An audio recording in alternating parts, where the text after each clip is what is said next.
Oke, selamat sore teman-teman semua. Kembali sama gue di sini. Kali ini gue mau kasih tutorial kembali again, mumpung liburan, mumpung sepi ya kan, kita buat tutorial dulu. Sebenarnya ini video udah pengen banget gue buat, tapi karena berhubung nggak ada waktu juga, jadi baru kali ini gue pengen buat. Oke, di tutorial kali ini gue akan menunjukkan satu tips cara untuk melihat kami saja di depan jalan yang penuh geradakan ini. Gue mengorbankan motor gue ini, kasian juga sih.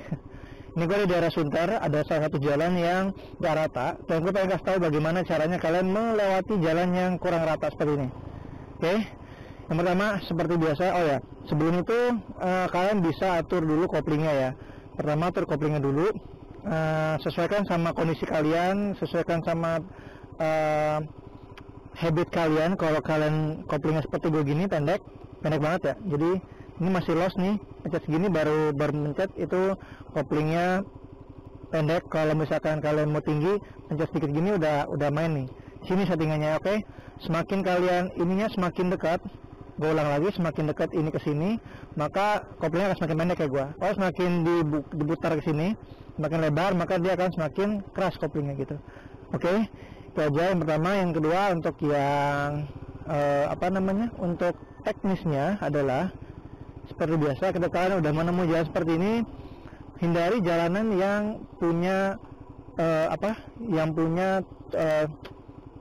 turunannya atau gue bilangnya agak susah sih ya. Untuk yang seperti ini, hindari jalanan yang punya turunan cukup tajam. Dan kalau misalnya kalian udah telanjur masuk ke sini, kalian hanya perlu memencet kopling agar dia ngelos. Coba gue putar balik aja kali ya, biar enak. Aduh, ya kalau terlalu deket nggak enak juga nih.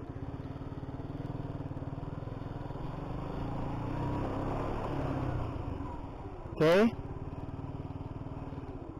kita udah sampainya seperti ini. Kalau kalian udah seperti ini, kalian pilihnya kalau bisa kanan, jangan kiri, karena di kiri itu dia turunnya tuh gue bilang ya, jemblokannya agak curam gitu. Tapi kita coba yang curam aja, nggak apa-apa. Oke, kita udah sampai ini, pencet kopling, ada biar dia ngelos, pencet rem depan plus rem belakang, kemudian biarkan motor gelinding. Sudah seperti itu, kalian lepas pelan-pelan koplingnya, terus gas. Ini gua ada di gear 2, jadi ketika kalian, jadi misalnya jalan seperti ini. Kalau misalkan motor kalian udah mulai jalanannya mulai makin susah, kalian bisa pakai setengah kopling plus gas. Tapi pelan-pelan, karena kalau misalkan kalian terlalu ngaget, ini koplingnya bisa kalian lepasnya terlalu ngaget, bisa ngesot motornya, bisa bahaya gitu. Ini gue ada di gear 1 ternyata. Sorry, gue ulang, ini bukan gear 2, gue di gear 1. Di jalan seperti ini sih lebih bagus pakai gear 1. Kemudian kalian bisa lepas seperti ini aja di RPM 2500. Kalian kalau udah bisa mengendalikan motornya, kalian bisa menggunakan satu tangan, karena ini jalannya jalanan garatanya nggak terlalu banyak. Jadi ketika kalian mau menemui jalan yang nggak rata, kalian pencet kopling, kemudian kalian pencet rem depan plus rem belakang, itu untuk mengeremnya. Nah, ketika udah sampai di geradakannya gitu, gue ulang lagi, kita coba lagi, itu kalian perlu menyesuaikan gasnya, jangan terlalu kencang, jangan terlalu buru-buru, karena jalan gerakan itu kita harus sabar dan sabar. Oke, kita coba lagi. Ini gue di gear 2. Kalau kalian di gear 2 nggak apa-apa, kalian tetap bisa pakai kondisi gear 2.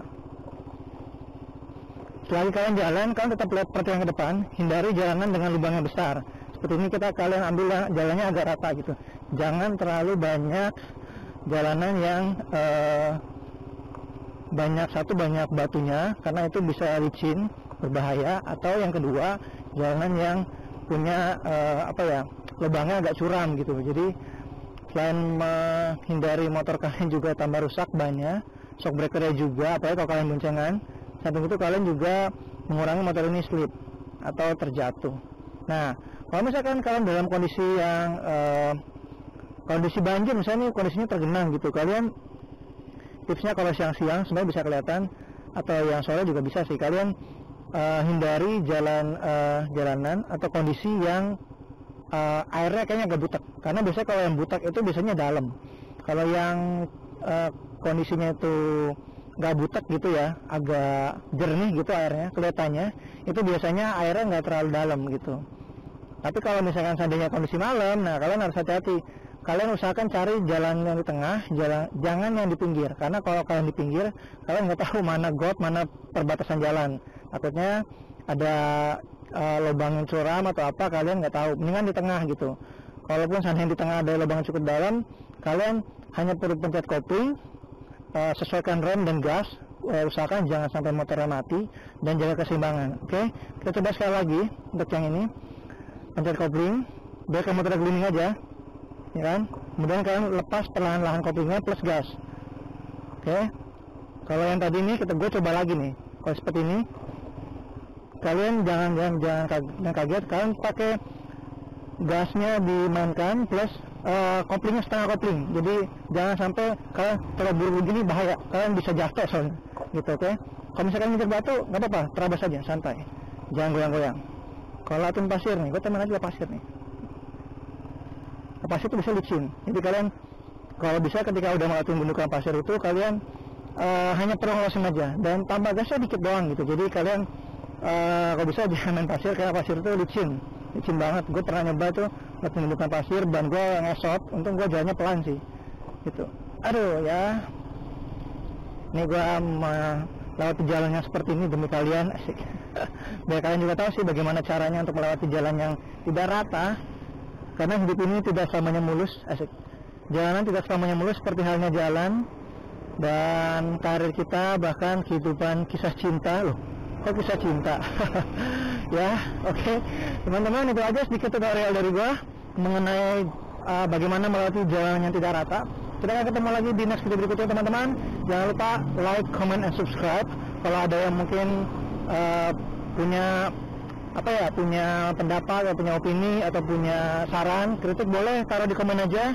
Siapa tahu bisa jadi bahan masukan buat gue juga, buat kita semua. Jadi kalau misalnya ada yang mau nambah-nambah apa, boleh, silakan, nggak masalah. Oke, yang penting dengan bahasa yang baik dan benar. Oke, itu aja teman-teman video dari gue. Kita ketemu lagi di next video berikutnya, teman-teman. See you next time and have a nice day. Bye bye.